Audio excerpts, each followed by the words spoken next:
Finalmente chegou a hora da gente ver um dos golpes mais aguardados do século, já que depois de 22 anos, o Zaraki Kenpachi finalmente vai usar sua Bankai. O episódio começa com esse bigodudo masoquista sendo macetado pelo Ichigo, mas na verdade tudo não passava de um belo sonho. Esse é o Iwate, o rei dos Quinces, falando que não existe um sonho melhor do que um pesadelo, enquanto vários olhos brotam no cabeçote dele, falando que ele conseguia ver tudo, tanto a lealdade do Jugo, seu braço direito, quanto a do seu filho nascido das trevas, mandando todos virem pra cima dele porque sabe que ninguém pode te vencer. Só porque tá fazendo cosplay de Gold Roger, esse safado já acha que é invencível já. Pra você que não sabe, basicamente o poder desse maluco é poder enxergar inúmeras possibilidades do futuro e alterar o destino a seu favor. Por isso ele realmente é um dos mais apelões de Bleach. Então a gente parte pra essa guerra insana que tá todo mundo esperando. Toda a rapaziada luta contra o exército de elite do Iwate, enquanto o Ichigo tenta chegar até ele. Já que o Rei Quincy matou o Rei das Almas, os três mundos estão prestes a desaparecer. E agora o Ichigo e seus aliados precisam derrotar o Iwate antes que ele recrie o universo inteiro do jeito que quiser pra se tornar um deus. O Ichigo e o Uryu estavam frente a frente com o Jugo, e o Quatro Olhos fala que os poderes dele só trocam quando o Iwate tá dormindo. Então agora ele não tem o poder do All Might. Ele tá no nível mais forte da fortaleza dele, que chama War Welt. E o Ishida manda o Ichigo ir até ele porque cuida das coisas por aqui. É claro que o cabelo de tomate não queria, porque aquele Jugo é muito forte, mas o Ishida garantiu que essas não vão ser as últimas palavras dele. E o Prota corre junto com a Orihime e o Shed até o palácio do rei dos Quinces. A Inoue tava meio cansada, mas também carregando duas bolas de boliche desse jeito, quem não fica, né? Mas ela fala que ficou aliviada que o Ishida não se juntou aos Quincy de verdade. Só que enquanto ela moscava, do nada as estátuas começam a atacar eles. Iam afundar a lança nos guris, mas a Orihime cria um escudo e o Shed maceta aquela pedra no meio. O Ichigo pega a gatinha no colo e consegue pular pro outro lado, mas o Shed fica pra trás e manda eles continuarem porque ele vai segurar essas coisas. Do nada um doidão sai debaixo do chão igual uma topeira fazendo um furacão de areia. O Shed pergunta onde o Ganju tava, mas ele responde que foram eles que abandonaram ele e meteram o pé. Ele acabou se perdendo, mas usou sua habilidade pra chegar até essas estátuas malditas. Então o Shed fala que o trabalho deles é vasculhar o castelo e garantir um caminho de volta pro Ichigo depois que ele solar o rei dos Quinces. Lá embaixo, o Ishida fala que o Jugo não consegue ver todo o futuro, já que o loirinho fala que ele parece diferente de antigamente e que parece estar cheio de esperança agora. E o Uryu fala que já que é assim, ele nem conseguiu prever isso. Mas enquanto ele atira numa pedra, o maluco aparece atrás dele, falando que consegue ver tudo. Tentou decapitar o Quatro Olhos, que desvia no último segundo. E fala que vai precisar confirmar o quanto o Jugo consegue ver no futuro. Atirou várias flechas mortais, mas o cabeludo desvia de cada uma delas com seu haki da observação avançado. Ele já tinha percebido que o plano do Uryu era eliminar os ângulos de ataque. Por isso ficou de costa pra parede pra que só tivesse como inimigo atacar pela frente ou pelos lados. Mas o Ishida fala que não se importa com a admiração dele e volta a atacar. Só que o Jugo usa as flechas como escada pra chegar até ele e prender seu pescoço na parede, enquanto brincava com ele, falando que a vida dele tá em suas mãos. Afundou o moleque no chão com tanta força que eles quase foram parar no quinto dos infernos. Mas aqui a gente já sabe que esse loirinho safado vai perder, né? Porque todo vilão que brinca assim com o adversário, ao invés de finalizar ele de uma vez, acaba tomando uma reviravolta histórica. Enfiou a espada no ombro do Ishida e diz que ele é a verdadeira metade da sua majestade. Por isso o rei confiou os poderes dele. O Ishida olha pra baixo e tinha um grande vazio tenebroso. E o Jugo fala que esse é o verdadeiro desejo da sua majestade. Enquanto isso, o pirralho do Jinta tava metendo um home run num minotauro, mas aquela rachadura apareceu no céu devorando o chifrudo e ele não entendeu foi nada. E a Ururu fala que é idêntica à distorção que o Urahara tava investigando. Aí o pivete fica em choque porque agora era muito perigoso ficar nessa cidade e até mesmo nesse mundo. De volta pra luta, o Jugo fala que o plano do rei começou com um ataque à sociedade das almas. O extermínio de vários rolos no mundo dos vivos abalou muito o equilíbrio das almas, e a invasão deles enganou muito os Shinigamis. A morte do velho barbudo chefe e a dos membros da Divisão Zero, tudo isso tava no plano deles desde o começo. E o Rei das Almas, que era o pilar dos três mundos, agora é parte do poder do Rei dos Quinces. E é com essa fenda que vai começar a aniquilação dos três mundos, porque eles vão criar um novo mundo e criar uma monarquia onde os Quinces governam tudo. E mesmo sendo um Quincy, o Ishida não faz parte desse futuro, já que é trabalho do próprio Jugo cuidar dos traidores. Mas enquanto ele fazia várias ameaças, o moleque vira a cabeça e ataca suas flechas a queima-roupa. E diz que depois de ouvir tudo isso, a lista de tarefas dele só aumentou. Primeiro vai derrotar o loirinho pra eliminar o All Might, depois vai acabar com essa fenda e proteger os três mundos. Enquanto isso, do outro lado tinha um esquisitão chamado Askin, um dos guardas de elite do Iwate. E o que esse cara é idêntico ao Aizen não tá escrito. Uma pedra enorme cai do lado dele enquanto tava deitadão na mó paz. E antes mesmo da próxima pilastra cair, ele já sabia que não precisava mexer um único centímetro pra desviar. E tava sentindo que tava se afastando cada vez mais da morte. E ele só tava assim tranquilão porque já tinha dado a maior surra na gatinha da Yoruichi. Ela achou que ele tava falando sozinho e nem prestou atenção. O Askin fala que disparou uma bola cheia de pressão espiritual, oxigênio e nitrogênio. E tá surpreso que ela ainda não bateu as botas depois de tudo isso. Mas ela também tá surpresa depois de tanta manipulação com venenos fatais que ele usou. E não sabia por que ele só colocou o suficiente pra manter ela viva. Só que o cara fala que ela tá enganada porque ele fez o melhor que pôde. E qualquer pessoa já teria se contorcido até virar saudades, mandando ela parar de fingir que não é uma aberração e que ele pegou leve com ela. Ela olha pro lado e o irmão dela parecia que não ia aguentar muito tempo, mas ela não tinha força força pra curar ele nesse estado. Só que antes que ela pensasse em fazer qualquer coisa, o Askin já brota na frente dela, mandando ela nem pensar em fazer qualquer gracinha. Porque seja lá o que ela estiver planejando, ele tem certeza que consegue matar aqueles dois antes. E pergunta se ela não acha que isso é patético demais. Só que do nada o Urahara aparece concordando com ele, falando que ela tomou uma surra, mas tomou um coice de leve e perguntou por que ela fez isso, se ele veio aqui pra salvar ela. E a Yoruichi fala que é claro que ela ia chutar, já que ele não para de olhar pra bunda dela. O Askin fala que chegou mais uma dor de cabeça pra ele lidar, e o Taradão fala que é uma honra ser tão famoso assim. E o Queixudo fala que é óbvio que conhece ele, já que o Urahara é uma das ameaças especiais que o próprio rei mandou tomar cuidado. O Kisuke fala que não merece tantos créditos e dá um tapão na busanfa da Yoruichi. E na mesma hora ela volta a se mexer e os dois metem o pé dali. O Askin fica em choque perguntando como é que a mina conseguiu se mexer com o corpo entupido de veneno, querendo saber como aquele louco desfez o death dealing dele. Mas lembrou que as ameaças especiais foram escolhidas justamente por serem imprevisíveis. O Ichigo Kurosaki por seu potencial, o Zaraki Kenpachi por sua força de combate, o Ryosubi Ichibei por sua sabedoria, Sosuke Aizen por sua pressão espiritual e Kisuke Urahara por seus truques incalculáveis. Independente da estratégia que você usa, esse cara sempre vai te superar. Ele é simplesmente o estrategista perfeito e pelo jeito o maior tarado também. E meu parceiro, que transição é essa cheia de abundância, você tá maluco? Lá em cima dos prédios, a Yoruichi pergunta o que ele injetou na bunda dela. Ele fala que é segredo, mas ela já sabia que era um agente de reforço de imunidade que ele preparou enquanto se escondia e espionava. Ele fala que teve que improvisar, então só deve durar uns 5 minutos. Mas ela fala que é o suficiente, já ia meter um Shuko Raijin Senkei. Só que o Urahara manda ela esperar e fala pra eles tentarem aquela coisa. Mas ela rejeitou rápido demais, antes mesmo dele conseguir explicar. E ela fala que nunca mais quer usar aquela forma grotesca de novo. Eles desviam de um meteoro no último segundo, lançado pelo Askin. E a Yoruichi já dispara igual um touro pra cima dele, louca pra acabar com a raça desse maldito. O Quincy fala que é ótimo que ela esteja conseguindo se mover assim, mas ele derrotou ela mesmo quando tava em perfeitas condições, então é claro que um improviso desses não vai resolver nada. Aí o doente do Urahara volta de novo, falando pra ela se transformar quando ele virar a página. E do nada sai uma luz tão forte que mandou o inimigo voando pra longe sem entender nada. Estavam saindo vários raios do corpo dela, e o Askin pergunta que forma é essa, mas foi completamente ignorado. Esse é o Shunkuraiju Senkei, Shunryu Kokubyu Senkei. O cara pergunta por que foi o Kisuke que respondeu, mas ele só ri, enquanto a Yoruichi spawna na frente dele, cortando seu ombro direito em um piscar de olhos, e meteu um chute na fuça tão forte que fez o maluco atravessar umas 10 paredes. Ele fica completamente perdido, porque já devia ser imune à pressão espiritual dela. Só que o Urahara fala que ela é assim mesmo temperamental, e todo mundo sempre diz que gatos são instáveis, então os humores dela nessa forma aparecem na sua Heiatsu, e ela só não tá atacando agora porque não tá afim. Ou seja, se ela quiser te atacar, vai conseguir fazer isso de um jeito ou de outro. É quase como se ela mudasse completamente de Heiatsu de um segundo pro outro, e brotou na frente dele de novo, sem nem dar tempo de reagir, acertando em cheio aquele vagabundo miserável. E o Urahara fala que mesmo que o corpo do Askin tenha toda essa imunidade, uma única mudança na Heiatsu manda tudo por água abaixo. Ele admite que o maluco consegue criar uma imunidade de uma velocidade assustadora quando é atacado, e precisa de menos de 1 minuto para conseguir anular qualquer ataque. Mas isso não é rápido bastante quando a Yoruichi tá em Kokubyu Senki, já que a sua Heiatsu muda 48 vezes por segundo, e atravessa a defesa dele mais fácil do que faca quente na manteiga. O Askin fica todo queimado, mas até aí tava de boa. Só que ela mete um golpe extremamente rápido que manda ele pra casa do cara e explode tudo. Depois disso, o Urahara grita que tem erva de Yoruichi pra ela, e a mina pula igual um gato em cima dele. E era justamente por essa parte que ela odeia usar essa forma, porque o Urahara é o único que consegue controlar ela completamente pra fazer o que ele quiser.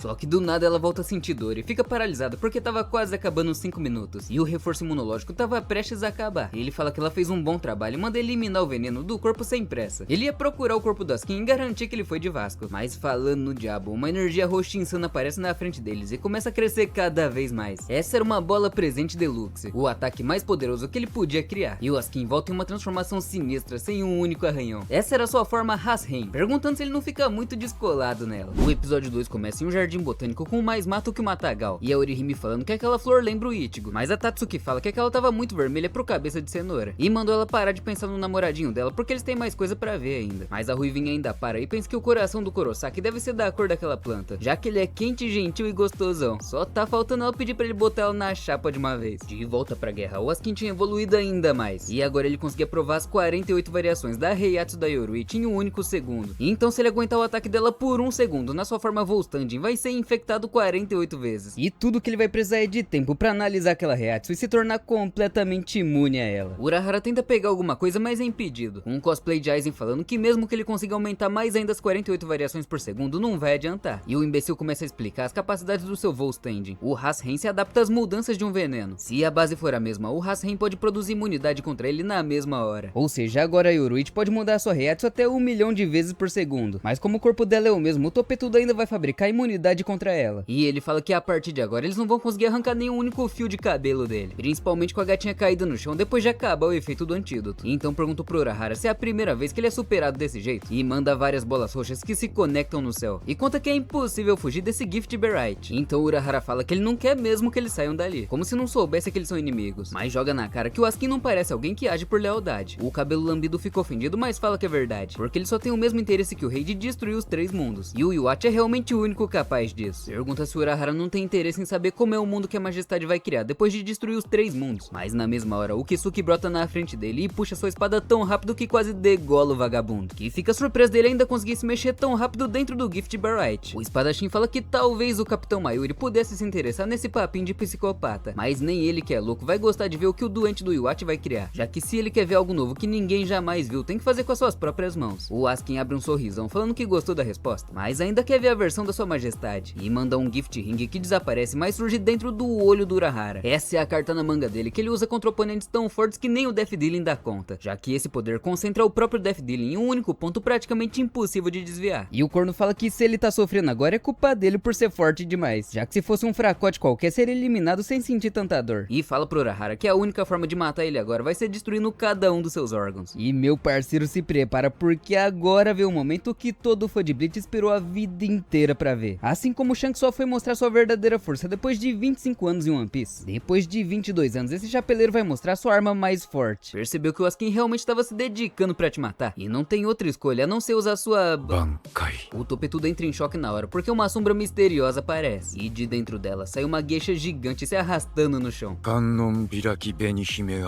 O Askin treme na base porque não tinha nenhuma informação sobre uma Bankai nos arquivos do rei. Isso porque é a primeira vez que ele usa na frente de outras pessoas, já que quem realmente recebeu a potência dessa Bankai antes não viveu pra contar a história. O Queens pergunta o que a Bankai dele faz, mas o Urahara pergunta se ele tá achando que ele é idiota pra contar. Mas pode ficar tranquilo que ele tá prestes a descobrir na prática. Do nada aparece um corte do pulso até o ombro do maluco, que já recua no mesmo segundo sem entender que merda era aquela. Ele consegue se recuperar enquanto o Urahara fala que ele ficou bem tranquilo, já que a maioria das pessoas até arranca o braço fora achando que aquilo vai se espalhar pelo corpo inteiro dela. Contou que o efeito da sua Bankai é a distância, e a habilidade dela é de reconstruir tudo que ela toca. Ele tava parecendo mais uma marionete e brota na cara do Askin de novo, mas dessa vez cortando aquele lixo em um piscar de olhos. Surfava no ar como se fosse a sua própria pista de skate e já parte pra cima do Askin de novo, que defende por pouco, mas fica incrédulo que o Kisuke consegue enxergar depois de ter os olhos destruídos. Então Urahara pergunta se ele tá com o pinto no ouvido porque acabou de explicar que a sua Bankai reconstruiu os olhos dele. Também reconstruiu sua mão que tava podre e mudou a potência da sua força pra arremessar o Quincy pra casa do caralho. E antes mesmo de dar tempo dele se levantar, o Urahara já volta a surfar igual o Gabriel Medina pra cortar de novo. O Askin fala que odeia esse tipo de luta porque virou uma disputa de força ao invés de habilidade, principalmente depois de arrastar ele até seu terreno pra lutar do jeitinho que ele gosta. Só que ele fala que o Urahara não é perfeito, já que esqueceu que essa Gift Ball Deluxe é uma fortaleza de veneno inescapável e só tá conseguindo respirar ali porque ele tá se segurando. O corpo do Kisuke continuava apodrecendo pelo veneno, mas ele se costurava no mesmo segundo. Então o Askin cria uma Genkidama roxa gigantesca e o Urahara vai desviando de cada uma das balas. Só que ele é arremessado pro chão e pergunta se esse corno vai aumentar ainda mais a concentração do veneno, já que mesmo com todo esse poder do Urahara é como se ele tivesse só se rastejando. Só que ainda assim já era tarde demais, porque do nada o peito do Askin é atravessado e seu coração é pego com a mão. Tudo isso sem o Kisuke nem sair do lugar. Falou que não dá pra sair desse domínio de veneno, mas ele não era impenetrável. E toda aquela surfada que ele deu pelo campo antes não foi aleatória. Na verdade ele criou um caminho direto pra dentro da bola, permitindo que o Green Joe entrasse e perfurasse o coração do Askin, que tem o órgão esmagado e fica surpreso que o maluco voltou a se mover. E o que esse Green Joe tá parecendo o Yoda com essas orelhas verdes é brincadeira, viu? O Urahara conta que curou a espada no caminho pra cá antes de chegar na Yoruichi, e fala que os arrancers que tiveram suas máscaras arrancadas pelo Aizen podem transformar sua Reiatsu de arrancar pra de Hollow. E mesmo sem o coração, o Askin ainda conseguia falar e fica incrédulo que o estrategista previu tudo isso. Mas o Kisuke fala que não é previsão nenhuma. Ele sempre cria 1000 estratégias diferentes pra batalha, e se uma delas funcionar tá ótimo, já que ele sempre gosta de se preparar pra todas as possibilidades, porque em uma batalha se você perde, você morre. E o Queens finalmente entendeu porque todos têm tanto medo desse dono de lojinha da esquina. O Green Joe perfura ele de novo, mandando essa desgraça morrer de uma vez. Fala pro Urahara que o acordo deles acabou depois de matar o inimigo dele, mas do nada ele cai de joelho no chão e o Askin ainda cochicha com as suas últimas forças. E quando ele morrer, o efeito do seu Gift Ball Deluxe aumenta muito mais, já que ele deixava uma trava de limite porque nem ele com toda essa imunidade consegue resistir a isso. Mas agora que ele tá indo visitar o capeta, essa trava foi removida e aqueles dois iam virar presunto junto com ele. E queria ver se o Urahara tem uma solução pra isso também. Usou suas últimas forças pra lançar seu último golpe, e o Green Joe grita que não vai deixar essa coisa matar ele. Do lado de fora, a gatinha da Nel fica surpresa que uma das 5 possibilidades que ele mencionou realmente aconteceu. Tava sentindo 4 reatsus lá dentro e precisava ir e voltar 2 vezes. Só que a única entrada era minúscula e não passava nem aqueles balões mágicos de respeito dela. O Kisuke pergunta se é o seu fim e cai junto com a sua Bankai, pedindo desculpas por deixar tudo nas mãos do Ichigo, da Hulk e do pessoal. Enquanto isso, os dois cabeça de cenoura finalmente chegaram no topo da escadaria. O inimigo tava atrás daquela porta e o Ichigo conta com ela pra cuidar da defesa. A gatinha fica emocionado porque finalmente vai realizar seu sonho de poder lutar pra proteger o Kurosaki. Eles abrem a porta e o rei dos Queens estava sentado no trono esperando, chamando o Ichigo de seu filho das trevas. Pergunta se ele não vai sacar sua espada porque fica bem vulnerável assim, ou pelo menos é o que ele gostaria de dizer, mas sabe que tem uma defesa insana em volta dele, como se a Heiatsu dele tivesse transbordado e criado forma. Mas ao invés de atacar, o Ichigo só continua andando reto, falando que esse mendigo maldito não é seu pai. O Iwate fala que o Isshin Kurosaki foi só um pai substituto, mas o moleque grita que ele não é seu pai, é só o homem que matou a mãe dele. Finalmente saca sua espada e usa um Getsuga Tensho naquele bigodudo safado. Enquanto isso, o Ryu disparava uma chuva de flechas pra cima do Jugo, que defende todas, mas o Quatro Olhos voa pra longe. Tenta pegar o loirinho numa armadilha, mas ele bloqueia de novo. Só que o Ishida acerta uma flecha e fala que não é porque o vagabundo pode ver o futuro que pode vencer ele. E vai atacar de um jeito que ele não pode se defender mesmo sabendo que tá vindo. Vai mandar ele e esse poder do All Might direto pro inferno. Mas o Jugo fala que o poder dele tá muito além de apenas ver como vai acontecer aquela batalha. Ele mandou o Ichigo Kurosaki lutar a batalha mais importante, já que o rei tava sem o All Might. E era uma boa estratégia, mas ainda não ia funcionar. Ele abre os olhos enquanto sai petróleo de dentro dele. Do outro lado, o golpe do Ichigo foi bloqueado pelo poder roubado do Rei das Almas. E quase que ele toma uma servida, mas a Orihime defende ele com uma barreira. Mas se ela usar aquelas duas armas dela ali, nem o Rei dos Queens será páreo.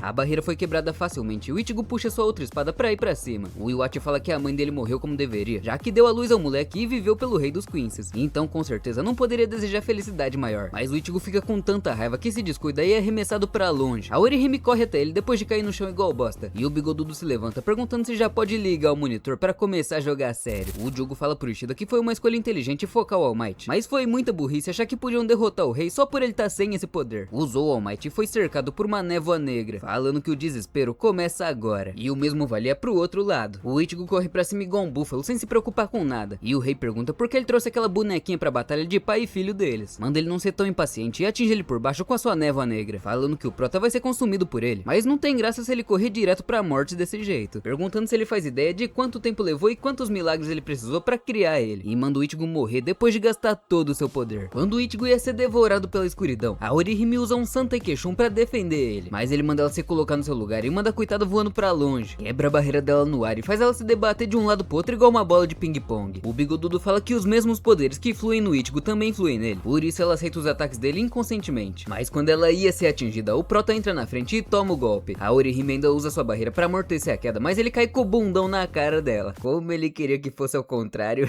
Ela se levanta com muito respeito pra enfrentar o Rei dos Queens de novo. Mas o vagabundo usa seu poder gravitacional pra fazer ela beijar o chão e mostrar quem é que manda. Ai, como eu queria ser esse chão. Manda ela ficar honrada que uma mera mulher como ela tenha conseguido chegar até ali.